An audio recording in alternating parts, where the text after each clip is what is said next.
गोमांस विक्रीसाठी घेऊन जाणारी गाडी शिवभक्तांनी अडवली।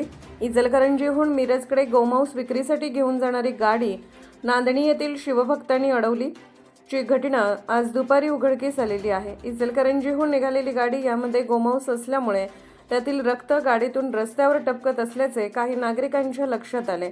तेव्हा त्यांनी MH43 BP 4962 या गाडीचा पाठलाग करून सदर गाडी नांदणी येथे अडवली।